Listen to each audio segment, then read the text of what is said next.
morning. Now it's 5:23 in the morning.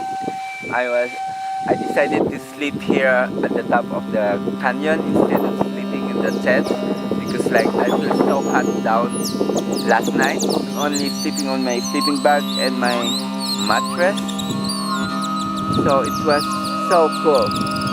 It was really safe out here, very quiet. There's no mosquitoes. Comfortable for me to be sleeping on this mountain, and it's really adventurous that I know everybody's sleeping in the tent downstairs.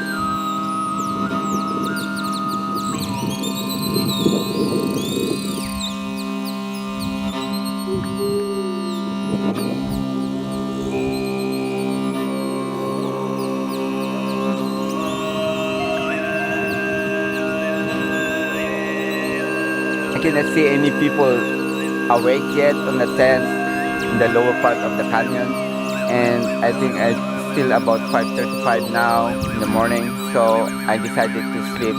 I hope the sun would come out a little bit later so that I had about 6 hours, 7 hours sleep, but I still need some rest.